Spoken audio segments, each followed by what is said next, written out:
ہر سال کی طرح یہ جو کھجوریں آپ کو پیش کی گئی ہیں یہ مدینہ منورہ کی کھجوریں ہیں۔ یہ ابھی 2 مہینے پہلے جب میں مدینہ طیبہ گیا ہوں تو میں وہاں سے لے کر آئی ہوں، بلکہ جتنے ہمارے ساتھ دوست تھے سب دوستوں نے 5-5 کلو کھجوریں اس 11ویں شریف کی نیاز کے لیے خریدی جن سنگھ۔ ویسے بھی 15-20-25 سالوں سے ہم رمضان شریف میں جو 11ویں شریف ہوتی ہے اس میں ہم سب کو مدینہ منورہ ہی کی کھجوریں دیتی ہیں۔ جی ہاں، تو پچھلی دفعہ ایک کھجور تھی اور ساتھ 2 کھجوریں دوسری تھیں۔ پچھلی دفعہ 2 کھجوریں مدینہ طیبہ کی تھیں، 1 کھجور دوسری تھی۔ اس مرتبہ 3 کھجوریں مدینہ طیبہ کی، جتنے دوستوں کے آگے رکھی، کیوں بے شمار دوست 7 کھجوریں آب زمزم لے کر۔ یہ پانی یہ آپ اس کو سادہ پانی نہ سمجھیے گا، یہ آب زمزم نہ بھی ہوتا تب بھی یہ کوئی عام پانی نہیں ہے، اس لیے کہ اس پانی کو نسبت ہے حضور غوث اعظم کی نیاز مبارک سے، اور حضور غوث اعظم کی نیاز کا معاملہ یہ ہے کہ نیاز کھاتے کھاتے ایک دانہ نیاز کا زمین پر گر گیا تو اعلی حضرت مجدد دین و ملت امام احمد رضا خان صاحب رحمت اللہ علیہ، آپ اپنے مسند سے جس کتابوں میں لکھا ہے جہاں اوپر بیٹھے تھے وہاں سے نیچے اترے، مریدین آگے بڑھے کہ ہم اٹھا لیتے ہیں، سمجھ گئے کہ وہ کوئی 1-2 دانے نیچے گر گئے ہیں شرینی کے کھاتے ہوئے۔ اعلی حضرت اترے اور اتر کے اس حالت میں آپ نے زمین پر غوث اعظم کی نیاز کے جو چند دانے گرے تھے آپ نے اپنے منہ سے ان دانوں کو چنا اور مریدوں کو فرمایا کہ ہٹ جاؤ، پیچھے ہو جاؤ، یہ مجھے خود اٹھانے دو غوث اعظم کی نیاز کے دانے جن سے۔ اس لیے میں اکثر آپ دوستوں کو کہتا ہوں کہ یہ پلیٹ میں اپنے برتن میں اتنا لنگر ڈالیں، بے شک 10 دفعہ ڈالیں، بہت لنگر ہے، مگر اتنا ڈالیں کہ اس کو کھانے کے بعد جب آپ کھا لیں تو سنت کے مطابق اس پلیٹ کو اچھی طرح صاف کریں، اچھی طرح ایک اس کے اندر۔ آپ نے اکثر لوگ دیکھے ہوں گے بیچ میں ہی چھوڑ کر چلے جاتے ہیں یا لگا ہوا ہوتا ہے چاروں طرف۔ یہ جو حضور غوث اعظم کی نیاز ہے یہ آپ نے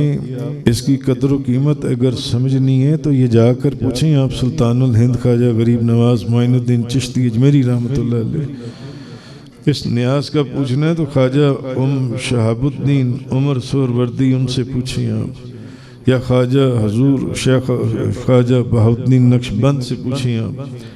تو یہ میں اکثر کہتا ہوں کہ اس میں اتنا لنگر ڈالیں اور اس کو پورا اچھی طرح ایک کیا ہوگا، سب سے بڑی بات یہ ہے کہ سنت رسول پوری ہو جائے گی، نبی پاک صلی اللہ علیہ وسلم کی سنت پوری ہوگی کہ آپ پوری پلیٹ آپ نے صاف کی، آپ نے ایک دانہ سنت کے اس میں نہیں چھوڑا۔ اور دوسری چیز یہ ہے کہ یہ آپ حیران ہوں گے کہ اب تو خیر دوست ہمیں کرنے ہی نہیں دیتے یا ہمیں برتنوں کے قریب جانے نہیں دیتے۔ آپ میری بات سن کر حیران ہوں گے، آپ شاید یقین نہ کریں کہ ایک لمبے عرصے تک کئی سال تک جو لنگر شریف پکتا تھا یہاں نہیں، سبزہ زار اور اسپیشلی اس سے پہلے علامہ اقبال ٹاؤن میں جب اس کا لنگر پکتا تھا تو جو مہمان پلیٹوں میں وہ پلیٹوں کے ساتھ لگا ہوا لنگر چھوڑ جاتے تھے، تھوڑا تھوڑا، ایک نوالہ، 2 نوالے، ایک نوالہ روٹی کا، ٹکڑے کا، دال کا، کھیر کا۔ آپ یقین جانیے میں ممبر رسول کے پر بیٹھا ہوا ہوں کہ وہ جب دوست چلے جاتے تھے، لوگ چلے جاتے تھے، اس وقت ہوتے تھے 25-30 لوگ ہوتے تھے، تو وہ جب چلے جاتے تھے تو ان پلیٹوں میں سے وہ جتنی 20-25 پلیٹیں جتنی ہوتی تھیں ان میں سے سارا لنگر اس انگلی کے ساتھ ہم اکٹھا کر کے وہ جو ٹکڑے بچے ہوتے تھے ان ٹکڑوں کے ساتھ ہم نے وہ لنگر کھایا ہے جی۔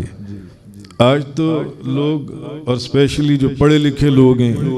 بظاہر جو پڑھے لکھے لوگ ہیں، وہ تو آپ کو منع کریں گے کہ نہیں، حالانکہ دیکھیں روایات کے اندر کیا ہے کہ مومن کے جھوٹے میں شفا ہے۔ ایک عام مومن کے جھوٹے میں اللہ نے شفا رکھی ہے۔ تو جو بزرگوں کے لنگر ہیں یا جو بزرگوں کے جھوٹے ہیں، پھر نبی کریم صلی اللہ علیہ وسلم حضور غوث اعظم کا جو جھوٹا ہے، جو جھوٹا لنگر شریف، ایک عام مومن کے جھوٹے میں اللہ نے شفا رکھی ہے جون سی ہے۔ تو کہنے کا مقصد ہے جو آج کل کے پڑھے لکھے لوگ ہیں وہ تو شرم کھائیں گے اس چیز، وہ تو اپنی پلیٹ صاف کرتے ہوئے شرم محسوس کرتی ہیں، بلکہ وہ فخر محسوس کرتے ہیں کہ تھوڑا سا لنگر چھوڑ کے ہی چلے جائیں پلیٹ کے اندر جون سے۔ نہیں، لوگ ہمیں دیکھیں گے اوہ ہم پلیٹ صاف کر رہے ہیں، ہم کوئی فقیر ہیں، ہم پلیٹ صاف کر کے اس کو چاٹ رہے ہیں پوری پلیٹ۔ ان کو یہ نہیں پتا کہ یہ نبی کریم صلی اللہ علیہ وسلم کی سنت ہے، برتن کو پوری طریقے سے صاف کرنا۔ اور نبی کریم صلی اللہ، آپ دیکھیں کہ ایک شہید کا ثواب آپ بیان کرنا شروع کریں تو راتیں گزر جائیں۔ ایک شہید کو اللہ نے جو مرتبہ اور مقام دیا ہے اس دنیا میں بھی اور اس دنیا کے اندر بھی، جو قرآن اور حدیث سے ہمیں پتہ چلتا ہے، مگر نبی کریم صلی اللہ علیہ وسلم کی اگر آپ ایک سنت کو پورا کر لیں، ایک سنت کو، تو حدیث میں کیا ہے 100 شہیدوں کا ثواب ہے اس بندے کے لیے، 100 شہیدوں کا ثواب۔ میں نے آپ کو بتایا جو لوگ چھوڑ کے جاتے تھے وہ پلیٹیں، یہ بندہ حقیر، وہ حضور غوث اعظم کی 11ویں شریف کی یا سالانہ میلاد کی، ان میں سے ہم اکٹھا کرتے تھے، ایک پیالے میں جمع کرتے تھے، اس کو بیٹھ کر ہم کھاتے تھے۔ اب تو کئی سال گزر گئے، اب یہ دوست جو ان سے آپ کو سینکڑوں دوست نظر آتے ہیں، یہ ہمیں ان برتنوں کے قریب ہی نہیں جانے دیتے۔ اب ان کی محبت اپنی جگہ پر ہے، جیسے بھی ہے۔ بات جہاں کہاں سے شروع ہوئی تھی کہ یہ انشاءاللہ ماشاءاللہ الحمدللہ رب العالمین، یہ مدینہ منورہ میں بھی لوگ اس وقت افطاری کے وقت مدینہ طیبہ ہی کی کھجوریں کھا رہے ہیں، اور یہاں کیونکہ حضور غوث اعظم ہیں تو شہزادے آپ بھی کے نا، تو ان کے لنگر میں بھی یہاں پر سب لوگ مدینہ منورہ ہی کی کھجوریں کھا رہے ہیں۔ تو یہ کھجوریں ہم ابھی لے کر آئی ہیں وہاں سے، یہ آب زمزم، یہ ہاں پانی عام نہیں ہے، یہ آب زمزم ہے، سب کے آگے آب زمزم لگایا گیا ہے، جتنا مرضی پئیں آب زمزم، سب کے سامنے آب زمزم جون سے۔ تو یہ چیز ہے۔ ویسے بھی حضور غوث اعظم جن کی 11ویں شریف کے اندر آپ بیٹھے ہوئے ہیں، یار اذان ہو تو بتا دینا، مجھے پتہ ہی نہ چلے۔ اچھا ٹھیک ہے۔ حضور غوث اعظم شیخ عبد القادر جیلانی رضی اللہ تعالیٰ عنہ جن کی 11ویں شریف میں آپ بیٹھے ہوئے ہیں، آپ کی تاریخ پیدائش کیا ہے؟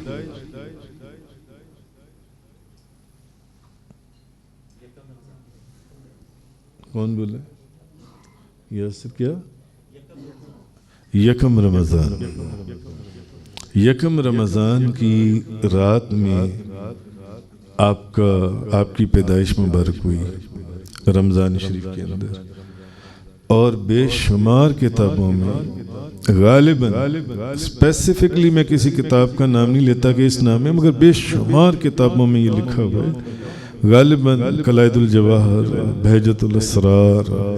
اور اخبار الاخیار، اور نزہت الخاطر، تفریح الخاطر، بے شمار کتابوں میں غالباً، کہ جب آپ کی پیدائش مبارک ہوئی۔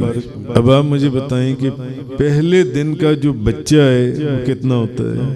آپ کے ہاتھوں کے اندر ہوتا ہے۔ آپ کا گھرانہ آپ کی پیدائش سے پہلے ہی ولیوں کا گھرانہ کہلاتا تھا۔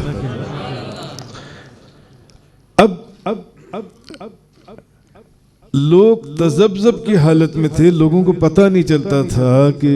چونکہ کچھ موسم ایسا تھا، معاملہ ایسا تھا، چاند کا نہیں پتہ چلتا تھا اس جگہ کے اوپر، گیلان کے اندر، گیلان عراق کے اندر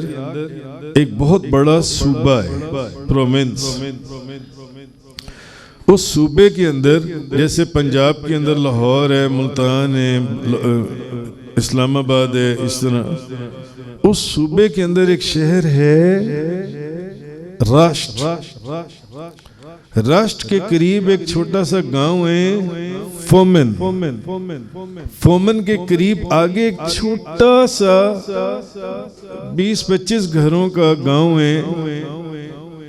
پشتیر،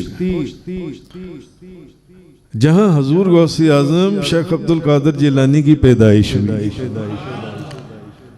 بندہ ناچیز نے اس جگہ پر بھی حاضری دی، میں وہاں سے ہو کر آیا ہوں۔ تو آپ کی پیدائش سے پہلے ہی آپ کے گھرانے کو ولیوں کا گھرانہ کہا جاتا تھا۔ اصل تو قصر عارفاں ٹھیک ہے، وہ بخارا شریف میں ہے، مگر ہے تو یہ وہ قصر عارفاں ہیں جہاں سے معرفت کے سمندر بہیں ہیں، تو قصر عارفاں بخارا میں بنائے جا کر، ورنہ کہاں بخارا اور کہاں بغداد اور کہاں اجمیر۔ تو کہنے کا مقصد یہ ہے، تو لوگوں نے کہا اگلے دن جب لوگوں نے کچھ کر لیا، اندازے سے روزہ رکھ لیا کہ اگلے دن صبح دیکھو کہ یہ جو اس گھر میں بچہ پیدا ہوا ہے ابو صالح دوست جنگی رحمت اللہ علیہ کے گھر میں، یہ دیکھو کہ یہ کچھ دودھ پیتا ہے یا نہیں پیتا۔ اور حضور غوث اعظم شیخ عبد القادر جیلانی کے متعلق مشہور ہے، آپ کی پیدائش ہوئی اتنا سا بچہ 30 کے 30 رمضان المبارک میں آپ نے صبح صادق سے غروب آفتاب تک اپنی ماں کا دودھ نہیں پیا۔ مادر زاد اللہ کے ولی تھے،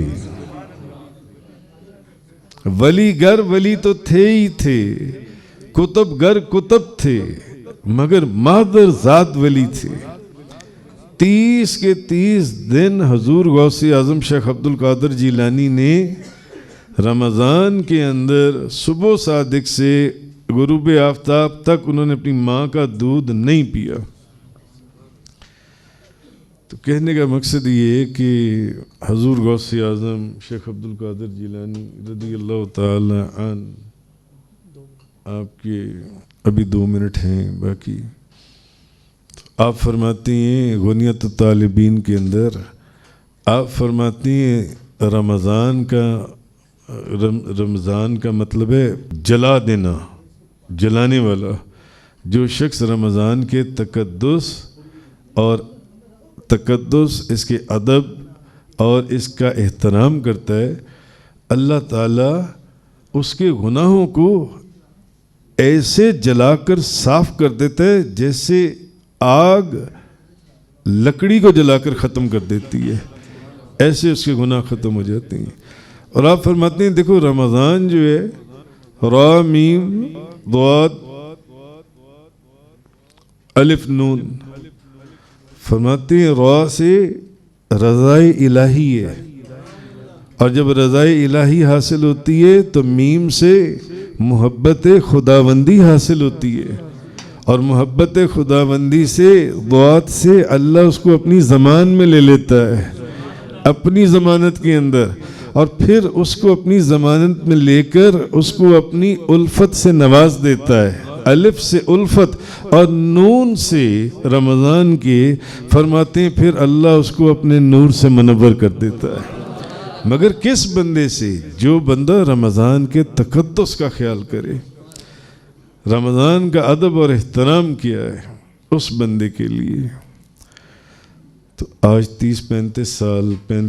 سال ہو گئے، 40 سال ہو گئے اس 11ویں شریف کو چلتے ہوئے۔ تو انشاءاللہ اذان ہو گئی، بسم اللہ الرحمن الرحیم پڑھ کر آپ لوگ مدینہ طیبہ کی کھجور سے روزہ افطار کریں اور آب زمزم سے تو جب آپ مدینہ منورہ کی کھجور سے روزہ افطار کریں گے تو آپ کو لگے گا کہ آپ مدینہ منورہ میں موجود ہیں، اور جب آپ آب زمزم پئیں گے تو آپ کو لگے گا کہ آپ مکہ مکرمہ میں موجود ہیں۔